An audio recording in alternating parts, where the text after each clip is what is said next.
The morning my life became a bureaucratic nightmare started with 8 inches of fresh snow and a knock on my door at 6:30 in the morning. I stumbled to the front door of my townhouse in Maple Ridge, Connecticut, still in my thermal pajama pants and an old college sweatshirt.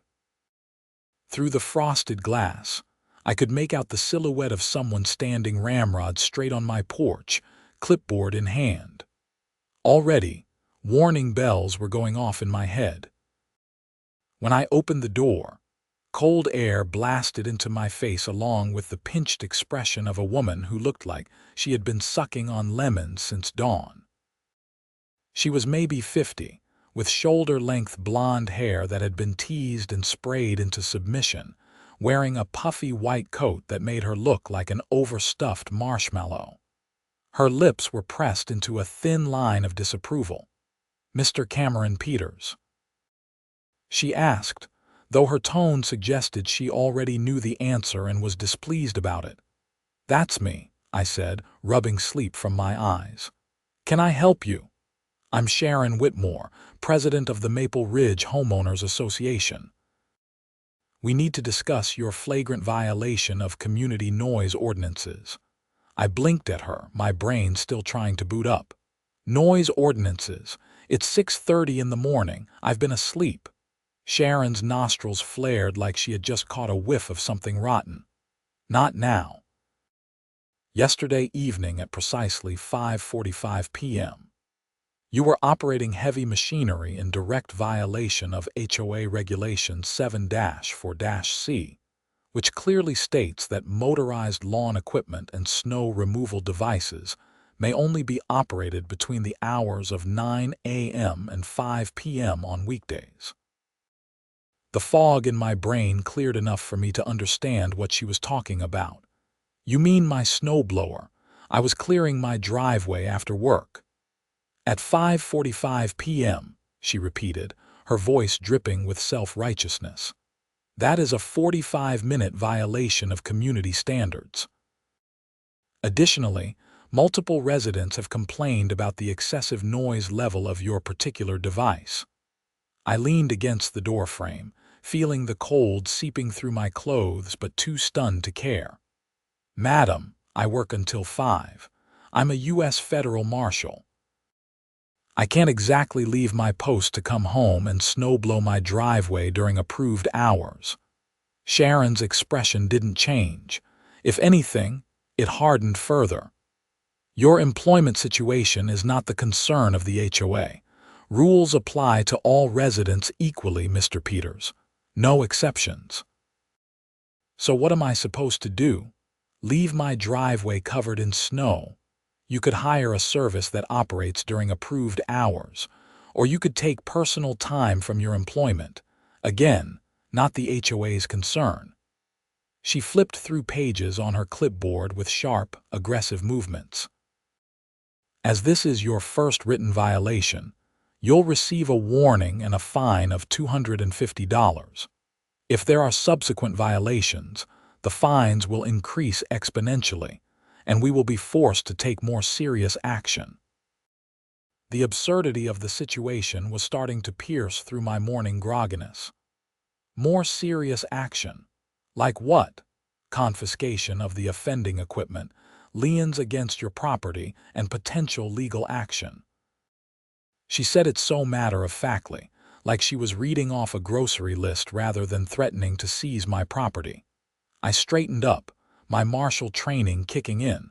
I knew how to deal with people who thought a little authority meant they could push others around. "Let me get this straight. You want to fine me for clearing my driveway so I can get to work, where I serve federal warrants and transport federal prisoners, because I did it 45 minutes past your arbitrary cutoff time. The time is not arbitrary. It was voted on and approved by the HOA board in 2019. The meeting minutes are available on our website." Sharon pulled a piece of paper from her clipboard and thrust it at me. "Here is your formal notice of violation. Payment is due within 30 days. Future violations will not be tolerated." I took the paper, scanning it quickly. It was printed on official-looking letterhead with the Maple Ridge HOA logo, complete with legal language that would make a lawyer proud. At the bottom was a schedule of escalating fines and penalties that seemed designed to financially destroy anyone who dared to clear snow at an unapproved hour. "This is insane," I muttered. "This is community living, Mr. Peters. When you purchased your home here, you agreed to abide by all HOA rules and regulations. I suggest you familiarize yourself with the complete covenant document. It's available on our website as a downloadable PDF. Good day." She turned on her heel and marched back down my front steps, her boots crunching through the snow I had cleared just hours earlier. I watched her climb into a white Lexus SUV that probably cost more than my annual salary and drive away. I closed the door and looked down at the violation notice in my hand. $250 for using my snowblower at the wrong time. It was the kind of petty tyranny that made my blood boil, the same instinct that had driven me to law enforcement in the first place. I had spent the last 8 years as a deputy US Marshal hunting down fugitives, protecting federal judges, and maintaining order in federal courtrooms. I had faced down armed criminals, navigated gang territories, and testified in trials that put dangerous people behind bars. And now, I was being threatened with fines and equipment confiscation because I cleared my driveway at 5:45 instead of 4:45. I made coffee and sat at my kitchen table, reading through the violation notice in detail. The language was deliberately intimidating, full of whereas clauses and legal terminology that seemed designed to make residents feel powerless. There were references to Connecticut state statutes regarding HOA authority, citations of the original covenant documents, and a breakdown of the penalty structure that would eventually result in foreclosure proceedings if violations continued. My phone buzzed with a text from my partner at the Marshal's service, Diego Rodriguez. We had a warrant service scheduled for 9 that morning in Hartford, about 40 minutes away. I texted back confirming I would meet him at the federal courthouse at 8:30. As I got ready for work, my mind kept circling back to Sharon Whitmore and her ridiculous violation notice. Part of me wanted to just pay the fine and move on with my life. $250 was annoying but not financially devastating. But another part of me, the part that had spent years fighting against people who abused authority, bristled at giving in to such obvious overreach. I decided to do some research. After showering and putting on my work clothes, a dark suit with my badge and service weapon concealed beneath my jacket, I pulled up the Maple Ridge HOA website on my laptop. What I found was both impressive and deeply concerning. The website was professional and comprehensive, with sections devoted to architectural guidelines, landscaping requirements, approved exterior paint colors, and dozens of other regulations governing virtually every aspect of life in the community. The noise ordinance Sharon had cited was indeed real, buried in Section 7 of a 70-page covenant document. But as I read through more of the rules, I found other provisions that seemed designed less for community harmony and more for generating revenue and control. There were fines for having garbage cans visible from the street, for parking commercial vehicles in driveways, for holiday decorations displayed outside approved date ranges, and for dozens of other minor infractions.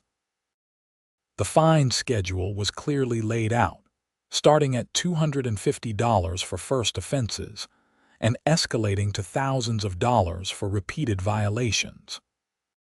And buried in the enforcement section was the provision Sharon had mentioned. After 3 violations, the HOA had the authority to confiscate equipment or property involved in the violation, and place liens on homes for unpaid fines. I was reading through the board meeting minutes when I noticed a pattern. Sharon Whitmore's name appeared over and over, always voting for stricter enforcement, always pushing for higher fines, always advocating for aggressive action against residents who failed to comply with every minute detail of the covenants. In the last year alone, the HOA had issued over 300 violation notices and collected more than $60,000 in fines. That number made me pause. $60,000 from a community of maybe 200 homes. That was a lot of money for what was supposed to be a non-profit organization dedicated to maintaining common areas and community standards. I made a mental note to dig deeper into the HOA's finances when I had time. For now, I had actual criminals to chase. The warrant service went smoothly. Diego and I, along with 2 other deputies, arrested a fugitive who had skipped bail on federal drug charges. The guy tried to run out his back door but found himself facing 2 more deputies who had covered the rear exit. He surrendered without incident, and we had him processed and in custody before noon. "You seem distracted today," Diego said as we drove back to the courthouse. He was a big guy, former college football player who had gone into law enforcement instead of trying for the pros. We had been partners for 3 years and had developed the kind of easy rapport that made the job bearable. I told him about my morning visit from Sharon Whitmore and the HOA violation notice. Diego laughed, a deep rumbling sound that filled the car. "Man, that's why I rent." HOAs are like little fascist governments. They attract people who couldn't get real power anywhere else, so they get their kicks pushing around their neighbors. $250 for using my snowblower 45 minutes late, I said, shaking my head. And she threatened to confiscate it if I violate the rule again. Can they actually do that? Legally, apparently. The covenant documents give them pretty broad authority, and Connecticut law is surprisingly favorable to HOAs. They can fine, they can lien, and under certain circumstances, they can seize property involved in covenant violations. Diego whistled low. "That's messed up. What are you going to do?" "Not sure yet. Part of me wants to fight it on principle. But that means time and probably lawyer fees, and there's no guarantee I'd win. You could always just use the snowblower whenever you want and dare them to do something about it." I smiled at that. Tempting, but I've got enough problems without adding a property dispute to the list. We pulled into the courthouse parking garage and I pushed thoughts of the HOA out of my mind. I had paperwork to complete, reports to file, and case files to review. The snowblower situation would have to wait, but the situation didn't wait for me. When I got home that evening around 6, there was another notice taped to my front door. This one informed me that I was required to attend a mandatory HOA board meeting the following Tuesday at 7 p.m. at the Maple Ridge Community Center. My violation would be discussed, and I would have an opportunity to address the board. Failure to attend would result in additional fines and would be noted in my permanent HOA record. I crumpled the notice in my fist, frustration boiling over. A permanent HOA record. Like I was some kind of delinquent student being called before the principal. The next few days were busy at work. We had a high-profile trial starting at the federal courthouse in New Haven, and our office was responsible for courtroom security and witness protection. I spent long hours coordinating with other agencies, reviewing threat assessments, and ensuring that everyone who needed to be in that courtroom got there safely. The snowblower incident faded to the back of my mind. Tuesday evening arrived faster than I wanted. I changed out of my work clothes into jeans and a sweater, though I kept my badge in my pocket. At 6:45, I walked the 2 blocks to the Maple Ridge Community Center, a modern building that served as the hub for HOA meetings and community events. The meeting room was set up like a courtroom, with a long table at the front where the board members sat and rows of folding chairs facing them. About 20 residents were scattered throughout the chairs, most of them looking as thrilled to be there as I was. Sharon Whitmore sat in the center of the board table, flanked by 4 other board members. 2 men and 2 women, all around the same age, all wearing expressions of stern self-importance. I took a seat in the back row and waited.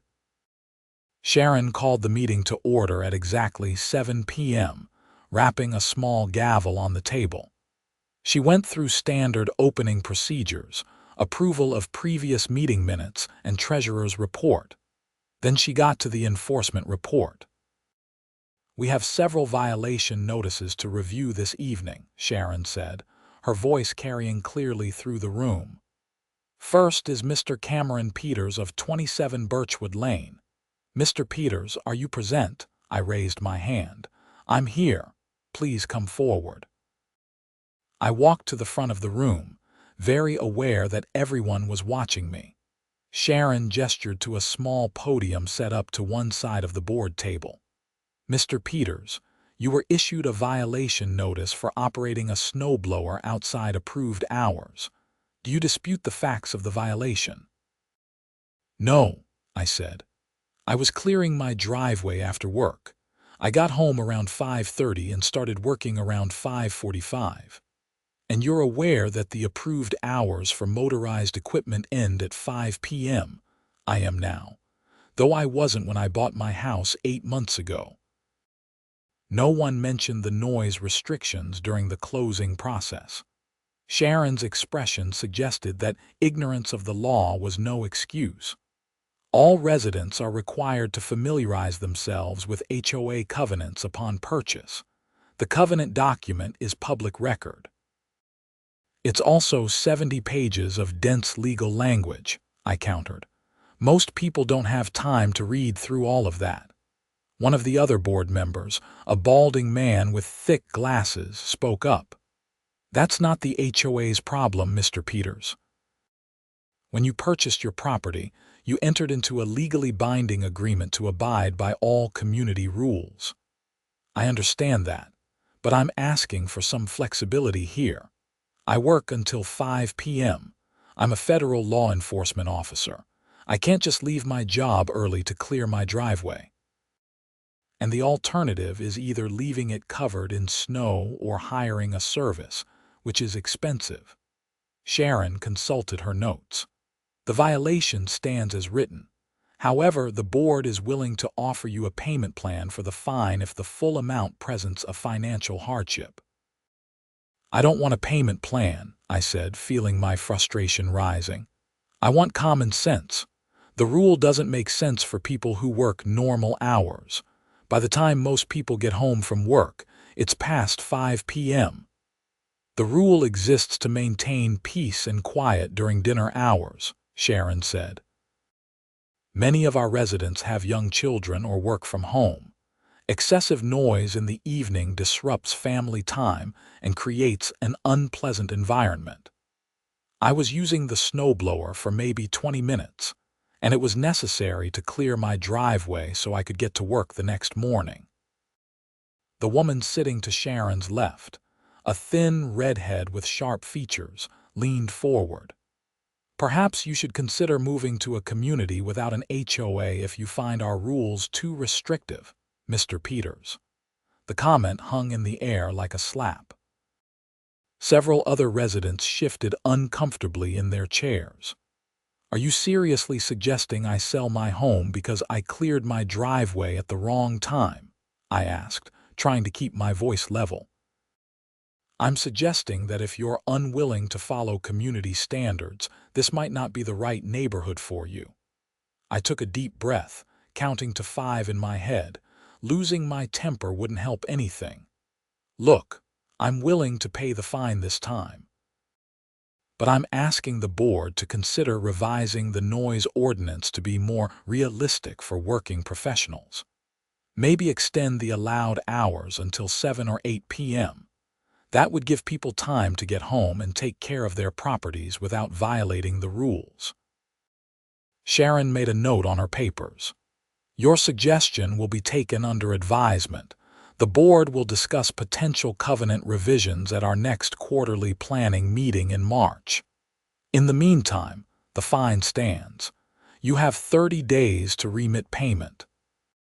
If you violate the noise ordinance again before the rules are revised, you will face escalating penalties up to and including equipment confiscation. Do you understand? I understand that you're threatening to steal my property over a minor timing issue, I said. Sharon's face flushed red. The HOA does not steal, Mr. Peters. We enforce the rules that all residents agreed to follow. If you continue with this disrespectful attitude, I'll hold you in contempt and add an additional fine for disrupting HOA proceedings. I almost laughed at that. Contempt of HOA. But I could see she was dead serious, and pushing further would only make things worse. I understand the penalties, I said carefully. Is there anything else? That will be all. Please remit payment within 30 days. I returned to my seat seething. The rest of the meeting dragged on with similar cases. Someone had left their garbage cans visible for too long. Someone else had the wrong shade of beige on their shutters. And another resident had committed the cardinal sin of parking a work van in their driveway overnight. In each case, Sharon and her board handed down fines and threats with the same cold efficiency. When the meeting finally ended at 8:30, I headed for the exit, ready to be done with the whole thing. But a voice stopped me in the parking lot. Hey, wait up. I turned to see a man in his 30s jogging after me. He was wearing a winter coat over business casual clothes with dark hair and tired eyes. Cameron Peters, right? He asked, extending his hand. I'm Jeff Morrison. I live over on Maple Street. I shook his hand. Nice to meet you. I heard what you said in there, about the noise ordinance not making sense for people who work regular hours. You're absolutely right, and Sharon knows it, but she doesn't care. I'm getting that impression.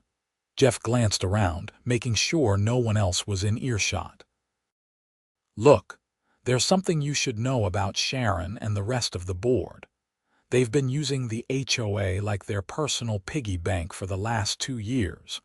All those fines they collect, they're supposed to go toward community improvements and maintenance. But if you actually look at what's being done, it doesn't add up. That got my attention. What do you mean? I'm an accountant. I requested copies of the HOA's financial records last year, which I'm legally entitled to as a homeowner. Took them 3 months and a letter from my lawyer to actually produce them. When I finally got them, the numbers were screwy. They're collecting way more in fines and dues than they're spending on actual community needs, and there are some pretty questionable expenses buried in there. Like what? Sharon has been billing the HOA for travel expenses to go to HOA conferences in Florida and California. The board approved raises for themselves, even though board positions are supposed to be volunteer. And there's a line item for $50,000 for legal consulting that doesn't have any supporting documentation. I felt the familiar tingle that came when a case was starting to develop. That sounds like embezzlement. That's what I thought. But when I raised concerns at a board meeting, Sharon shut me down and accused me of making baseless allegations. Then, I started getting violation notices for every tiny thing. My grass was a 1/4 inch too long. My house number wasn't visible enough from the street. My holiday lights were up 3 days past the approved date. In 6 months, they fined me over $2,000. Did you pay? I had to. They put a lien on my house.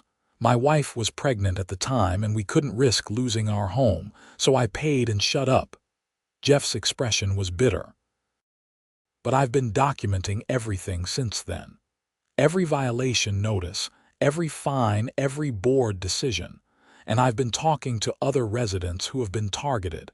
There are at least 15 of us who think Sharon is running a scam. Have you gone to the police? With what? Questionable accounting and a dictatorial HOA president. The cops told me it was a civil matter. I'd have to sue the HOA, which means suing my own neighborhood association and spending thousands on lawyers with no guarantee of winning.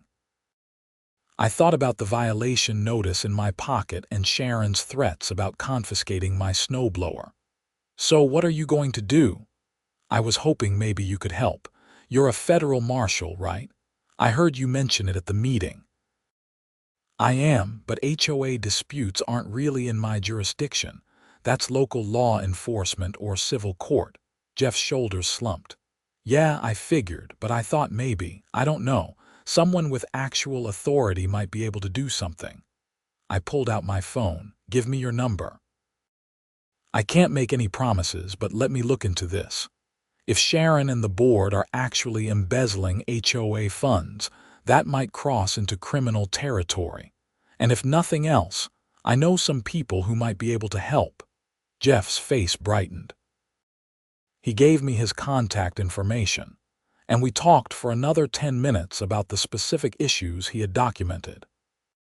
The picture he painted was of a systematic pattern of abuse, targeting residents who questioned the board, using fines as punishment rather than correction, and potentially misappropriating tens of thousands of dollars in HOA funds. When I got home, I made myself dinner and then spent the next 3 hours going through the HOA website again, this time with a more critical eye. I downloaded every financial document available, every meeting minute, every policy document. Then I started cross-referencing. Jeff was right. The numbers didn't add up. The HOA was collecting approximately $120,000 per year in regular dues, plus another $60,000 to $80,000 in fines and special assessments. That was close to $200,000 annually. But the expenses for actual community maintenance were minimal. Snow plowing for common areas was contracted out for $15,000 per year. Landscaping was another $20,000. Insurance and utilities for the community center were about $30,000. That left over $100,000 unaccounted for. I found the legal consulting fee Jeff had mentioned. $50,000 paid to Whitmore Legal Consulting. A quick internet search revealed that Whitmore Legal Consulting was owned by Richard Whitmore, Sharon's husband. He was a lawyer specializing in real estate and contract law. The payments to his firm had started 3 years ago and had been increasing annually. That was a clear conflict of interest and potentially illegal self-dealing. Sharon was using her position on the HOA board to funnel money to her husband's company. I kept digging. The travel expenses Jeff mentioned were real. Sharon had attended 4 conferences in the last 18 months, all in resort locations, all with expenses that included first-class airfare, luxury hotels, and meals at expensive restaurants. The total came to over $30,000. Then I found something even more interesting. The board had voted to hire a property management company 2 years ago, right when Sharon became president. The management company was called Premier Community Services, and the HOA was paying them $40,000 per year for services that seemed to mostly consist of processing violation notices and collecting fines. Premier Community Services was registered in Delaware, which made ownership information harder to trace. But the contact address listed on their invoices was the same address as Whitmore Legal Consulting. I sat back from my computer, piecing it together. Sharon had created a scheme where HOA money flowed to companies she and her husband controlled. The aggressive violation notices and fines generated revenue that justified the management company's existence, and the legal consulting fees paid her husband for work that probably wasn't even being done. It was fraud on a significant scale, and it was definitely criminal. The question was what to do about it. Jeff was right that this wasn't technically federal jurisdiction. The US Marshal Service had specific responsibilities: apprehending fugitives, protecting federal courts, transporting federal prisoners, and executing federal warrants. An HOA fraud scheme didn't fall into any of those categories, but I knew people who could help. I pulled out my phone and called a friend from the FBI, Special Agent Marcus Webb, and I had gone through training together at the Federal Law Enforcement Training Center in Georgia. We had stayed in touch over the years, occasionally working together when our jurisdictions overlapped. He was now assigned to the white-collar crime division of the FBI's New Haven field office. "Cameron, it's been too long," Marcus said when he answered. "Tell me you're calling to grab a beer and catch up, not because you need something." "I need something," I admitted. "But I'll buy the beer afterward." Marcus laughed. "Fair enough. What's going on?" I explained the situation, walking him through the financial irregularities I had found and Sharon's pattern of aggressive enforcement and apparent self-dealing. Marcus listened without interrupting, and I could hear him typing notes on his computer. "How much money are we talking about total?" he asked when I finished. "Probably $200,000 to $300,000 over the last 3 years. Maybe more if the scheme goes back further than that." "And you've got documentation?" "I've got the HOA's financial records, meeting minutes and contracts with the companies that appear to be connected to the HOA president and her husband, plus a witness who's been documenting the enforcement patterns and has evidence of targeted harassment." Marcus was quiet for a moment. "Okay, this might actually be worth looking at. HOA fraud isn't usually our priority, but if we're talking hundreds of thousands in embezzlement and wire fraud, plus potential RICO implications if they're running this as an ongoing criminal enterprise, that could cross the threshold for federal interest. Plus, if they're using the mail or electronic transfers for any of this, that's mail and wire fraud, which is definitely our jurisdiction. So you'll take it. I'll take a preliminary look. Send me everything you've got and I'll review it. If it looks solid, I'll open a case. But Cameron, you need to stay out of it after that. If this goes anywhere, you're a witness and potentially a victim. You can't be investigating your own case." "Understood. I just want these people stopped. They're shaking down the entire neighborhood. Send me the documents. I'll be in touch." I spent the next hour compiling everything into a secure file and emailing it to Marcus's FBI account. Then, I finally allowed myself to relax, feeling like I had done something productive. The next morning, I woke up to find another notice on my door. This one informed me that an inspection of my property had revealed that my mailbox was not in compliance with HOA standards. Apparently, the post was showing signs of rust and needed to be repainted or replaced within 15 days. Failure to comply would result in a fine of $100, with an additional $50 per week until the issue was corrected. I looked at my mailbox. There was a tiny spot of rust near the base, maybe the size of a dime. It was barely visible unless you were specifically looking for it. They were targeting me. Sharon had decided I was a troublemaker, and now she was going to hit me with every violation she could manufacture. I took a photo of the notice and the mailbox, documenting the absurdity of the situation. Then I went to work, trying to put the HOA nonsense out of my mind. But 2 days later, there was another notice. This time, my garbage cans had been visible from the street for more than 12 hours after collection day. Another $100 fine. Never mind that the garbage truck hadn't come until late in the afternoon, and I had brought the cans in as soon as I got home from work. According to the notice, they had been visible at 9 a.m. the day after collection, which violated the covenant. I called Jeff Morrison. She's targeting me now. 3 violation notices in 1 week.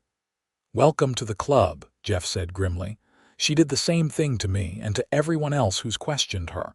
It's retaliation, plain and simple. Well, I've got some good news. I talked to a friend at the FBI. He's looking into the financial stuff.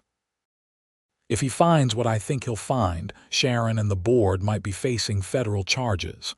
Jeff sucked in a breath. Seriously?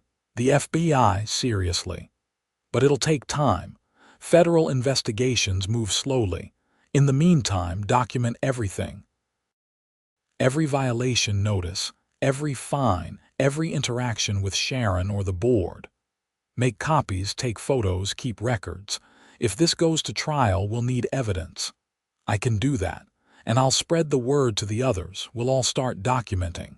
Good, and Jeff, be careful.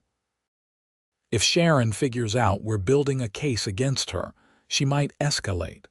What's she going to do, fine me to death? I thought about her threat to confiscate my snowblower.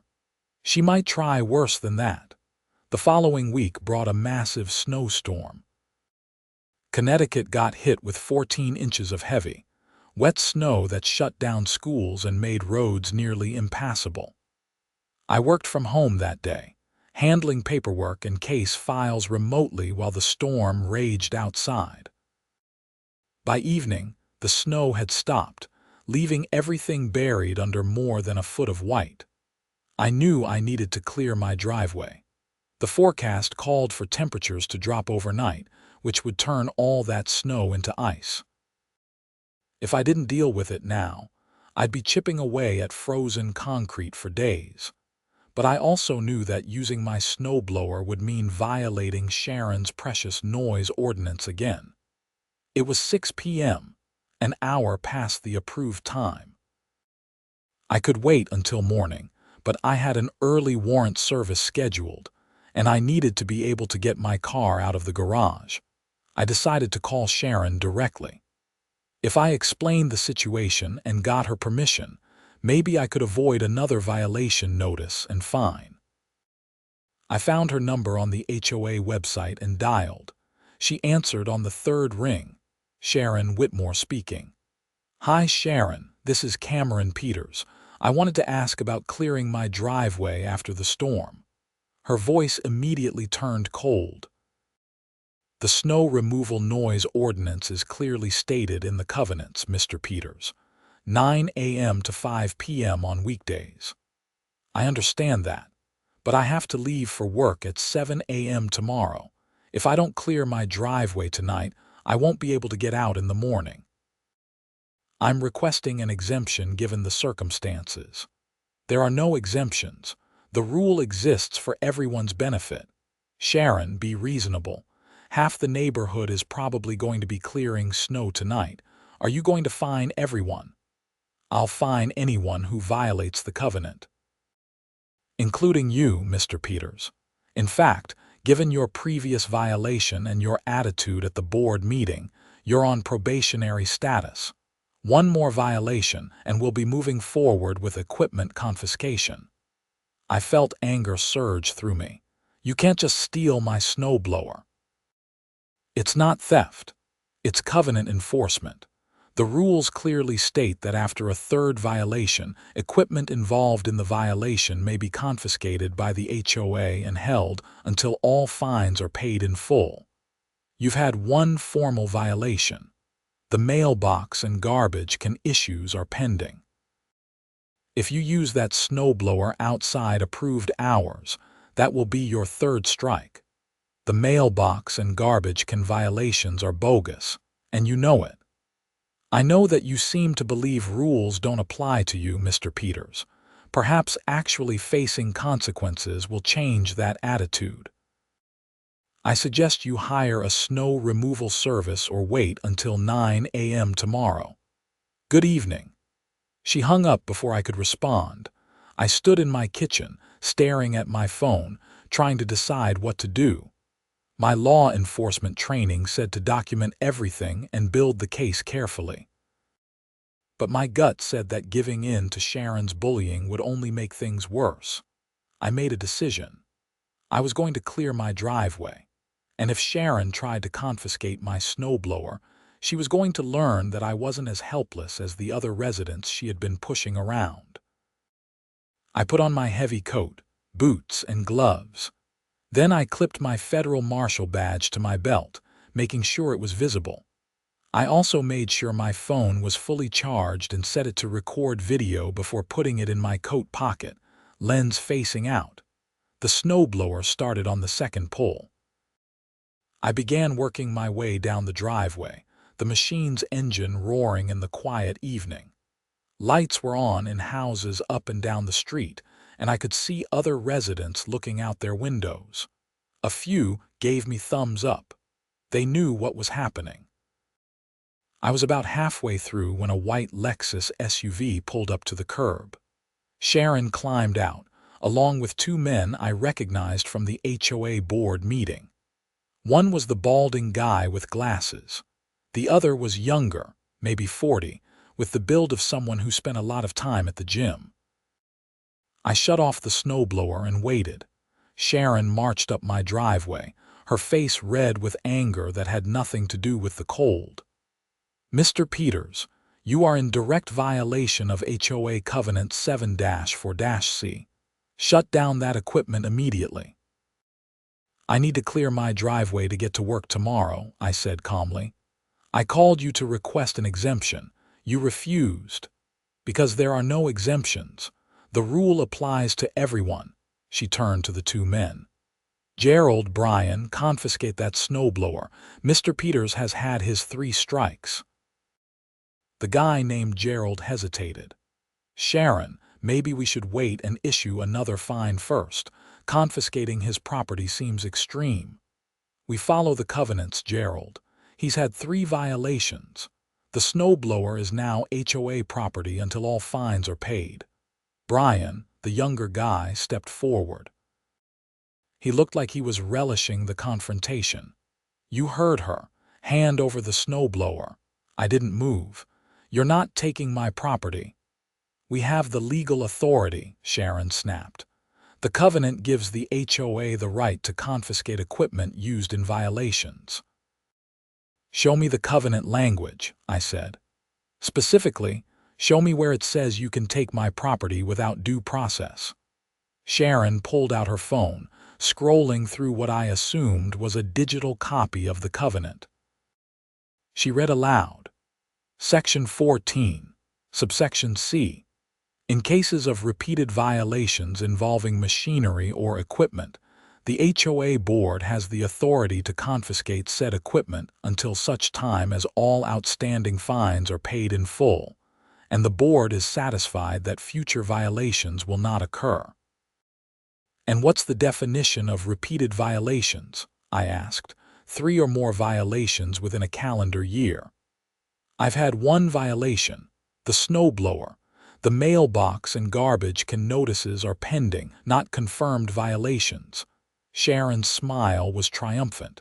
"I confirmed them this afternoon. I sent the notices to your email. Check your phone." I pulled out my phone, making sure the camera was still recording, and checked my email. Sure enough, there were 2 messages from the HOA, both times stamped at 4 p.m.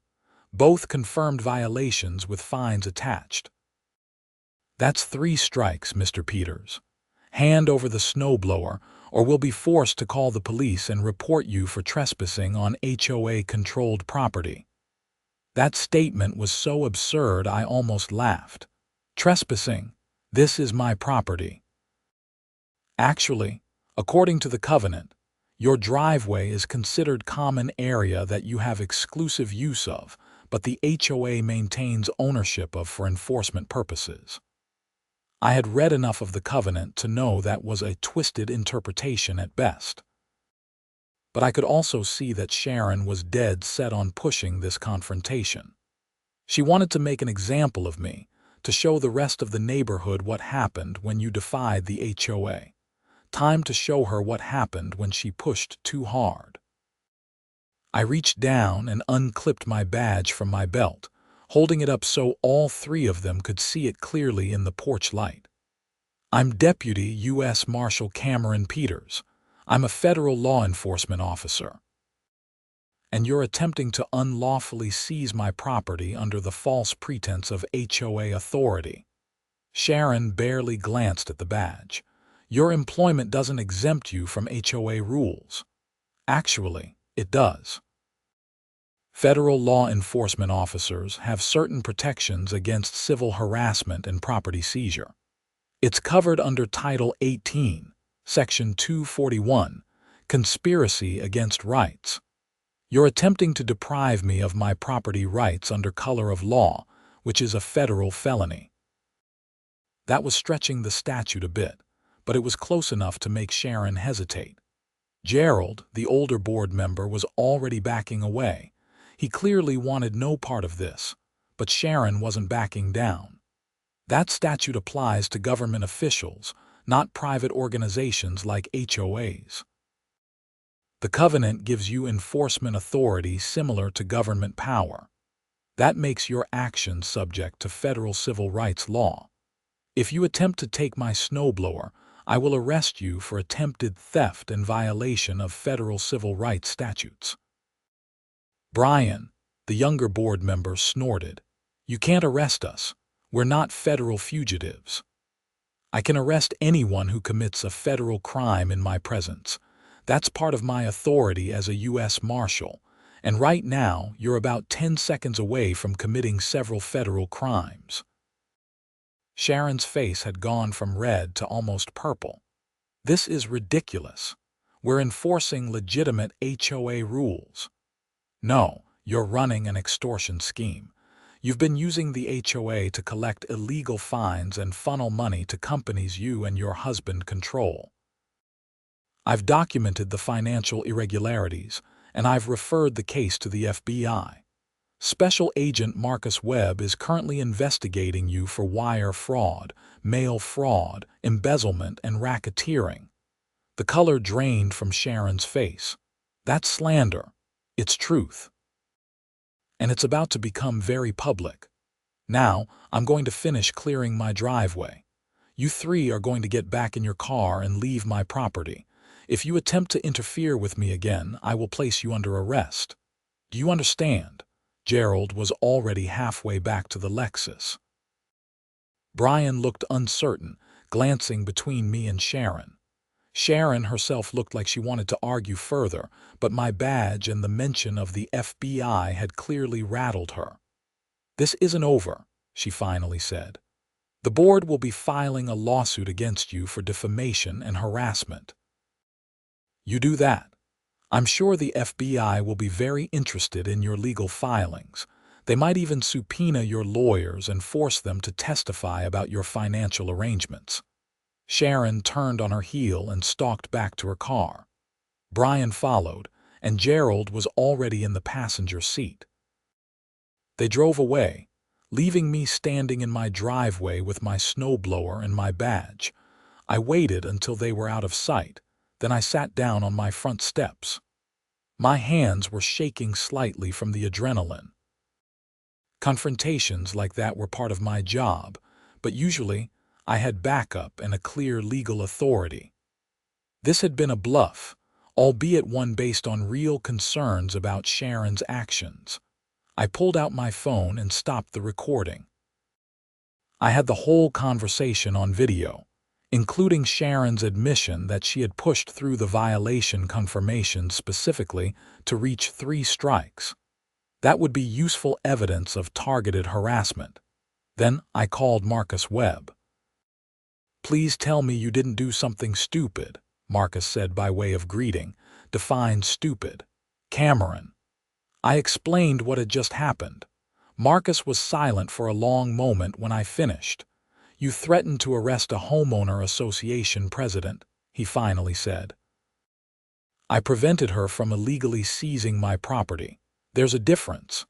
That's a pretty fine line. Did you actually have grounds to arrest her? Probably not.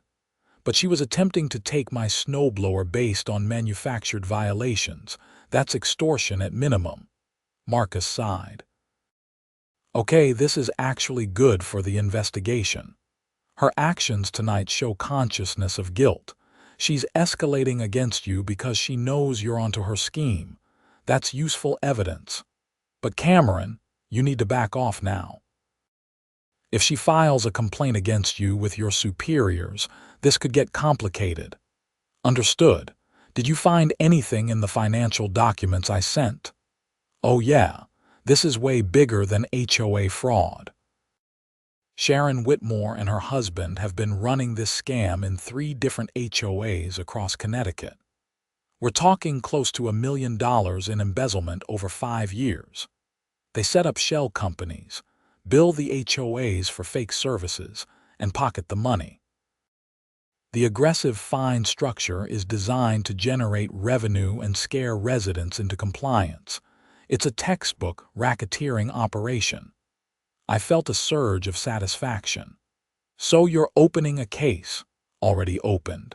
I've got approval from my supervisor to proceed with a full investigation. We'll be subpoenaing records, interviewing victims, and building a RICO case. Sharon and Richard Whitmore are looking at serious federal time.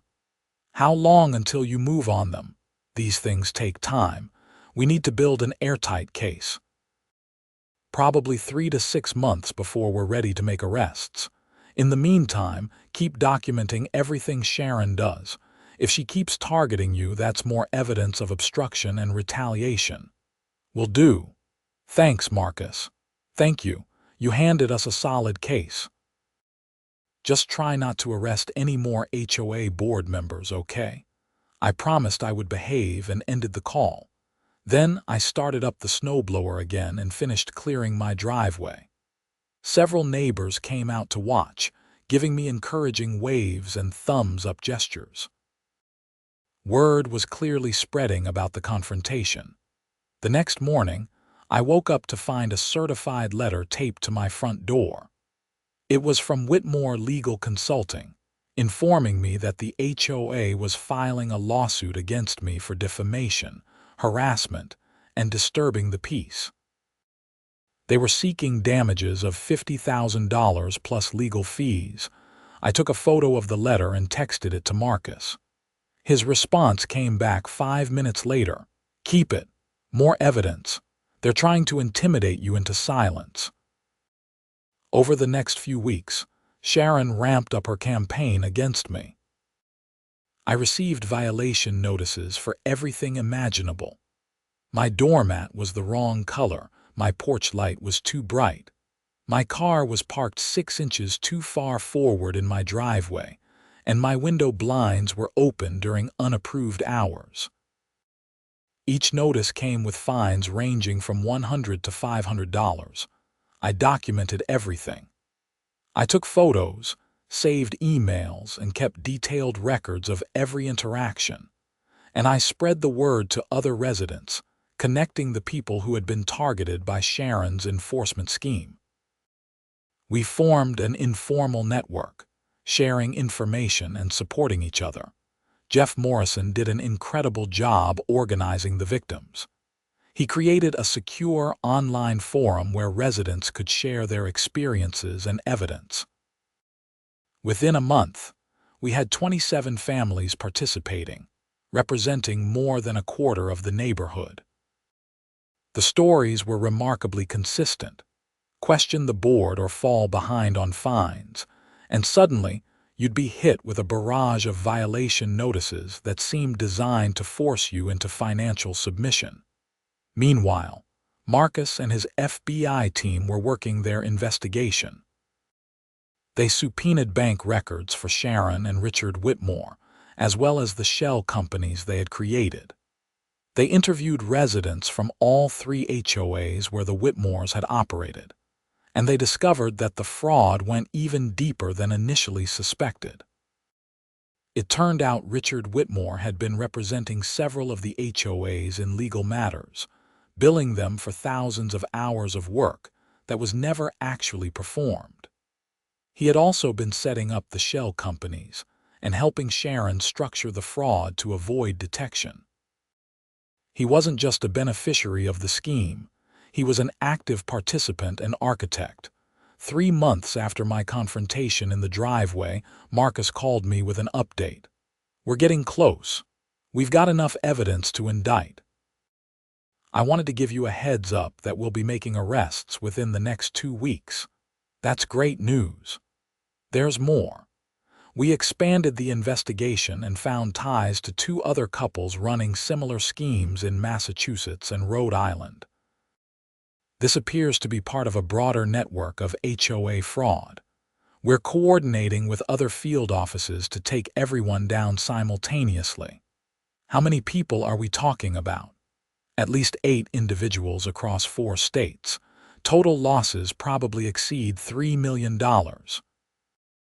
This is going to be a major case. I felt a sense of vindication and justice. Sharon had thought she could bully her neighbors with impunity. Instead, she had attracted the attention of federal law enforcement and exposed a massive criminal enterprise. 2 weeks later, at 6 a.m. on a Tuesday morning, I was drinking coffee in my kitchen when I heard vehicles pulling up outside. I looked out the window to see 3 black SUVs with FBI markings parked in front of Sharon's house, 3 doors down from mine. I grabbed my coat and badge and walked down the street, careful to stay out of the way but wanting to witness the moment. Marcus was there, along with 8 other agents. They knocked on Sharon's door, and when she answered in her bathrobe, looking confused and irritated, Marcus held up his badge and a warrant. "Sharon Whitmore, I'm Special Agent Marcus Webb with the Federal Bureau of Investigation. We have a warrant for your arrest on charges of wire fraud, mail fraud, money laundering, racketeering, and conspiracy. You have the right to remain silent." Sharon's face went through a rapid series of expressions: confusion, anger, fear, and finally resignation. She tried to argue, but Marcus calmly explained that she could either cooperate now or be taken into custody by force. She chose to cooperate. As agents led her out in handcuffs, she saw me standing at the edge of her lawn. Our eyes met, and I saw pure hatred in her gaze, but I also saw defeat. She knew it was over.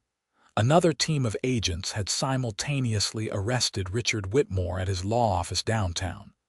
By noon, both were being arraigned in federal court.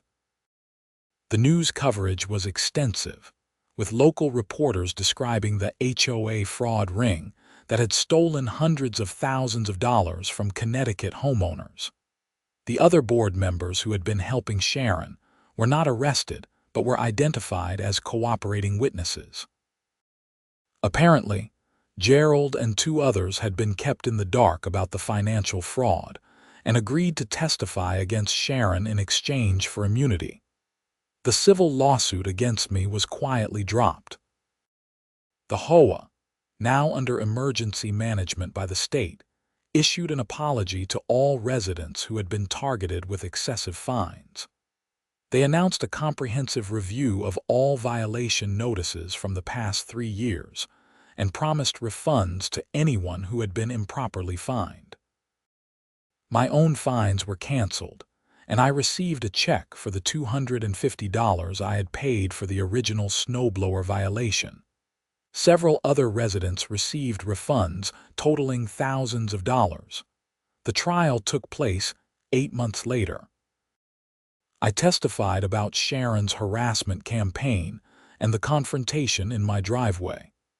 Jeff Morrison testified about the financial irregularities he had discovered. Marcus and his team presented overwhelming evidence of the fraud scheme, including bank records, emails, and testimony from dozens of victims. The jury deliberated for less than 4 hours before returning guilty verdicts on all counts. Sharon Whitmore was sentenced to 7 years in federal prison. Richard Whitmore got 9 years because of his additional role in structuring the fraud and his abuse of his position as a lawyer. The other participants in the broader network received sentences ranging from 3 to 12 years. The restitution orders totaled over $2 million, though it was unclear how much of that money would actually be recovered. The Whitmores had spent lavishly, buying luxury cars, taking expensive vacations, and remodeling their house. Most of the stolen money was gone. The Maple Ridge HOA underwent significant reforms. A new board was elected, and the covenant documents were revised to eliminate the most onerous provisions. The noise ordinance was changed to allow snow removal equipment until 8 p.m. Fines were reduced and could only be issued after written warnings. And most importantly, the board was required to publish detailed financial records quarterly, with independent audits conducted annually. Life in the neighborhood slowly returned to normal. The sense of fear and oppression that Sharon had created dissipated. Neighbors started talking to each other again, helping each other out instead of worrying about being reported for violations. I continued my work as a US Marshal, serving warrants and protecting federal courts. But the experience with the HOA had given me a new appreciation for the ways power could be abused even in small, seemingly mundane contexts. Sharon Whitmore hadn't been a violent criminal or a dangerous fugitive. She had been a middle-aged woman with a clipboard and too much authority. And she had caused real harm to dozens of families. One evening about a year after Sharon's arrest, I was clearing snow from my driveway with my trusty snowblower. It was 6:30 p.m., well within the new approved hours. Jeff Morrison walked by with his young son, and he waved to me. "Need any help?" he called out. I shut off the machine. "I'm good, thanks. How's everything going?" "Great. The new board actually listens to residents. It's like living in a normal neighborhood now." He glanced at his son, who was trying to catch snowflakes on his tongue. "I'm glad my kids will grow up here without having to deal with Sharon's nonsense." "Me too." Jeff started to walk away, then turned back. "Hey, Cameron, thanks for standing up to her. A lot of us wanted to, but we didn't know how. You showed us it was possible." "We all stood up to her together," I said. "I just happened to have a badge and a friend at the FBI." Jeff smiled and continued his walk, his son running ahead of him through the snow. I watched them go, feeling a sense of quiet satisfaction. Justice had been served, the bully had been stopped, and a neighborhood had been freed from a petty tyrant's control. I finished clearing my driveway and went inside to warm up. My phone buzzed with a text from Marcus. "Drinks this weekend, I'm buying." I texted back, "You're always buying." "But sure," Marcus responded. "You handed me a career case. I can afford to buy you a few beers. Besides, I've got another situation I want to run by you. Another HOA, different town, same kind of pattern." I stared at my phone, debating whether I wanted to get involved in another HOA investigation. Part of me wanted to stay far away from homeowner association drama. But another part of me remembered the relief on Jeff's face and the faces of all the other residents who had been freed from Sharon's harassment. I texted back, "Tell me more." The work of justice was never finished. There would always be people who abused power, who bullied their neighbors, who thought rules existed to enrich themselves rather than serve the community. But there would also be people willing to stand up to them, to document their crimes, and to ensure they faced consequences. As I settled onto my couch with a hot cup of coffee, I thought about my snowblower sitting safely in my garage. No one was going to confiscate it. No one was going to fine me for using it at reasonable hours. And if anyone tried, well, I still had my badge, I still had my connections, and I still had a strong sense of what was right and what was wrong. Sharon Whitmore had learned a hard lesson about the limits of authority and the consequences of abuse. And I had learned that sometimes the most important law enforcement work happened not in dramatic fugitive chases or courtroom showdowns, but in standing up to petty tyrants in your own neighborhood. The snow continued to fall outside, blanketing everything in white. But inside my home I was warm, safe, and satisfied. Justice had been served. The community had been protected. And I had my snowblower. Sometimes that's all that really mattered. Several months passed, and spring arrived in Connecticut with its usual mix of rain, mud, and gradually warming temperatures. The neighborhood transformed from the stark white winter landscape into shades of green and brown. Flowers started blooming in yards up and down the street, and people emerged from their homes to enjoy the better weather. The new HOA board held its first annual meeting in April, and the attendance was remarkable. Nearly every homeowner in Maple Ridge showed up, curious to see how the reformed organization would operate. The meeting was held at the community center. But unlike the intimidating setup Sharon had used, this one featured a circle of chairs with the board members sitting among the residents rather than elevated at a separate table. The new president was a retired teacher named Margaret Chen who lived 2 streets over from me. She was in her 60s, with gray hair and a warm smile. She opened the meeting by acknowledging the difficult year the community had endured. "We all know what happened with the previous board," Margaret said. "The fraud, the harassment, the abuse of power. That's behind us now.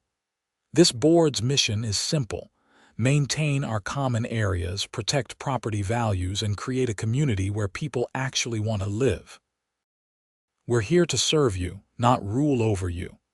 There was applause at that. I sat in the back, observing and feeling cautiously optimistic. The financial report was presented with complete transparency. Every expense was itemized and explained. The HOA had recovered about $40,000 from the Whitmore's seized assets, which had been used to repair neglected common areas and build up the reserve fund. Dues were being reduced by 15% for the coming year since the inflated budget Sharon had created was no longer necessary. When the floor opened for questions, several residents asked about specific covenant provisions that had been used to harass them. Margaret had prepared for this. She announced that a covenant revision committee had been formed and was working on a comprehensive update to eliminate problematic rules and streamline the document. "We're going from 70 pages to about 20, she said. "We're keeping the important stuff about maintaining property values and community standards, but we're getting rid of the ridiculous nitpicking. No more fines for mailbox rust or garbage cans being visible for a few extra hours. We're going to treat each other like reasonable adults." More applause. Jeff Morrison raised his hand and was recognized. "I want to thank Cameron Peters publicly for having the courage to stand up to Sharon Whitmore. Without him, a lot of us would still be living in fear." Heads turned toward me and I felt my face flush. I hadn't expected public recognition and wasn't entirely comfortable with it. But people started clapping, and a few residents called out thanks. I nodded in acknowledgement, appreciating the sentiment even if I didn't entirely feel I deserved special credit. The meeting continued for another hour, covering routine business and future planning. There was talk of organizing community events: a summer barbecue, a fall festival, maybe a holiday lights competition. The atmosphere was completely different from the tense, fearful meetings Sharon had presided over. People were engaged and optimistic. After the meeting ended, several residents approached me to share their stories. A woman named Patricia told me she had been fined over $3,000 for various violations, which had nearly forced her to sell her home. She had received a full refund and was considering a lawsuit against Sharon and Richard personally to recover her legal costs.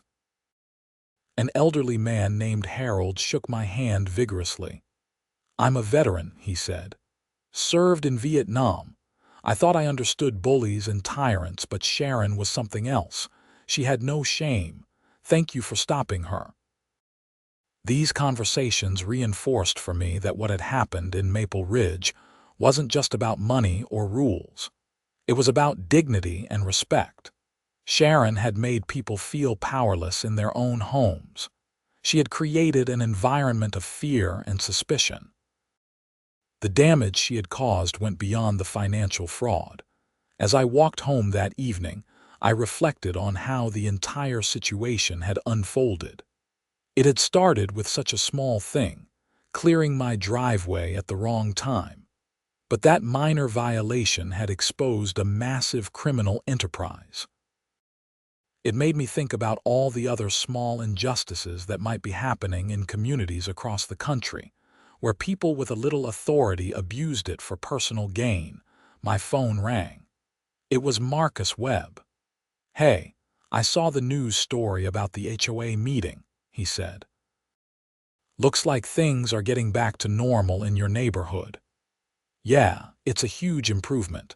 Margaret Chen is doing a great job as the new president." "Good.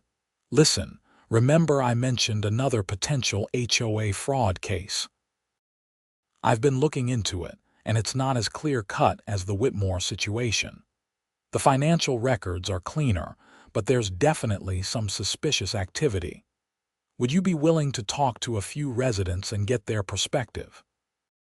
Off the record, just to help me understand if there's really something there." I hesitated. The Whitmore investigation had consumed a lot of my time and emotional energy. I wasn't eager to dive into another HOA mess. But I also knew that if there were people being victimized the way Maple Ridge residents had been, someone needed to help them. "Where is this?" I asked. "Brantford. About 30 minutes from you. The HOA president is a guy named Dennis Keller. He's been in charge for 6 years, and several residents have complained about financial irregularities and aggressive enforcement. It might be nothing, or it might be Whitmore 2.0. Send me the information. I'll talk to the residents and see what I can find out." "Thanks, Cameron." "I owe you." "You owe me several beers at this point," Marcus laughed. "Fair enough." Over the next few weeks, I made contact with 3 residents from the Brantford HOA who had raised concerns about Dennis Keller. Their stories were familiar: unexplained fines, aggressive enforcement of minor violations, and financial reports that didn't quite add up. But as I dug deeper, I started to see some differences from the Whitmore case. Dennis Keller wasn't running a sophisticated fraud scheme. He was just incompetent and power-hungry. The financial irregularities seemed to stem from poor record-keeping and legitimate expenses that had been poorly documented. The aggressive enforcement was problematic but not criminal. He was a bad HOA president, but not necessarily a criminal. I reported my findings to Marcus, who agreed that it probably didn't warrant a federal investigation. However, I connected the Brantford residents with a lawyer who specialized in HOA disputes, and they ended up forcing a special election that removed Keller from the board. Problem solved through local action rather than federal intervention. Summer arrived, and I found myself genuinely enjoying my neighborhood for the first time since I had moved in. The community barbecue Margaret had proposed actually happened, with residents gathering at the community center for burgers, hot dogs, and conversation. Kids ran around playing while adults socialized. It was the kind of normal neighborhood activity that should have been happening all along, but had been impossible under Sharon's regime. I met Catherine Torres at that barbecue. She was new to the neighborhood, having just moved into a house on Elm Street. She was a pediatrician at Yale New Haven Hospital, recently relocated from Boston. We started talking, discovered we had a lot in common and exchanged phone numbers. Life was good. Work was steady, the neighborhood was peaceful, and I was dating someone I actually liked. The HOA drama seemed like ancient history. Then, in late July, I got a call from a prosecutor at the Connecticut State Attorney's Office. Her name was Lisa Richmond, and she was calling about a civil case related to the Whitmore convictions. Mr. Peters, several victims of the Whitmore fraud scheme are pursuing civil litigation to recover additional damages beyond the criminal restitution. Your testimony would be very helpful in establishing the pattern of harassment and abuse. I thought the criminal case covered all of that, I said.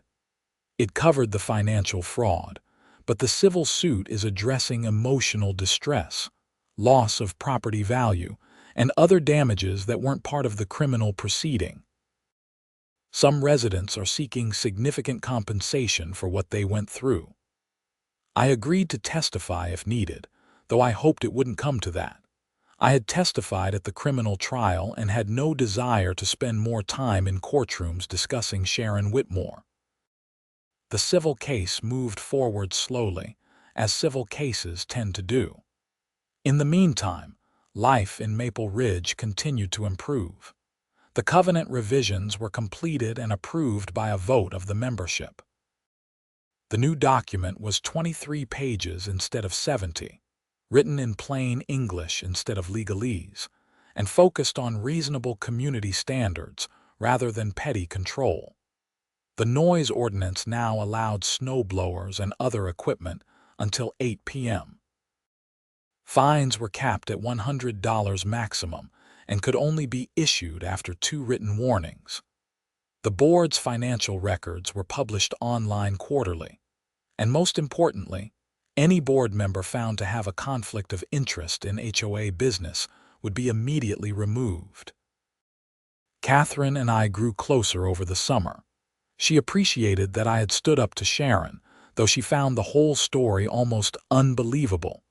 An HOA president stealing money and threatening to confiscate snowblowers. She said one evening as we sat on my back deck, "It sounds like something from a bad TV movie. I know, but it was real, and it was terrifying for a lot of people. What made you decide to fight back instead of just paying the fines?" I thought about that. Honestly, it just felt wrong. I've spent my career enforcing the law and protecting people from those who abuse power. I couldn't just roll over when someone tried to bully me in my own neighborhood. It would have felt like a betrayal of everything I believe in. Catherine smiled. "That's why I like you. You have principles, and you actually live by them." In September, the civil case went to trial. I testified for about 2 hours, describing Sharon's harassment campaign and the confrontation in my driveway. The defense attorneys tried to portray the HOA enforcement as legitimate and Sharon as simply doing her job, but the jury wasn't buying it. The financial fraud conviction made it clear that Sharon's motives had been corrupt, and the testimony from dozens of residents painted a picture of systematic abuse. The jury awarded the plaintiffs, a group of 15 residents who had been most severely targeted, a total of $750,000 in damages. Sharon and Richard Whitmore were ordered to pay jointly, though everyone knew they had no assets left. The judgment would likely never be fully collected, but it served as a symbolic vindication for the victims. After the civil trial concluded, I felt like I could finally close the chapter on the HOA saga. Sharon was in federal prison. Richard was in prison. The neighborhood had reformed and justice had been served both criminally and civilly. It was over, or so I thought. In November, I received a letter forwarded from the US Marshal Service. It had originally been sent to Sharon Whitmore at her federal prison in West Virginia, but she had refused to accept it and written "Return to sender" on the envelope. The prison had forwarded it to the prosecutor's office, who had sent it to the Marshal's service, who had given it to me. Inside was a handwritten letter from Sharon. I almost threw it away without reading it, but curiosity got the better of me. The letter was 3 pages of self-justifying rambling. Sharon insisted she had done nothing wrong, that she had been trying to maintain community standards, and that I had ruined her life by weaponizing law enforcement against her. She claimed she was the real victim, that the FBI investigation had been excessive, and that the charges against her had been exaggerated. There was no apology, no acknowledgement of the harm she had caused, no recognition that she had stolen hundreds of thousands of dollars. It was all deflection and blame. The letter ended with a threat. When I get out of prison, I will dedicate my life to exposing you and the corrupt system that wrongly convicted me. You haven't won. This isn't over. I read it twice, then filed it away. Empty threats from a convicted felon serving 7 years weren't particularly concerning.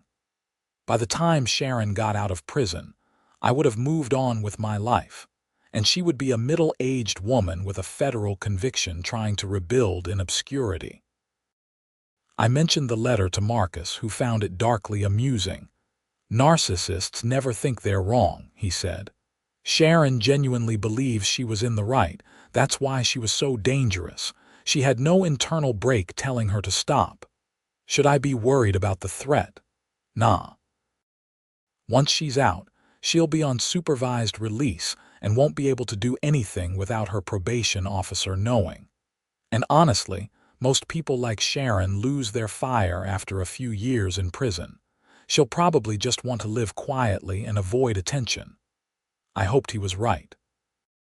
Winter came again, bringing more snow.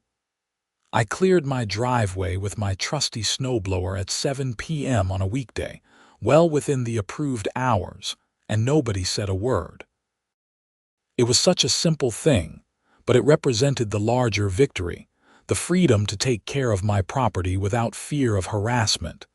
Catherine and I spent the holidays together.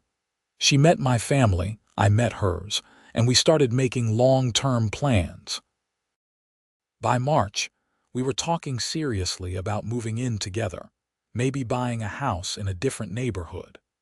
Not because there was anything wrong with Maple Ridge anymore, but because we wanted to start fresh in a place that was ours together.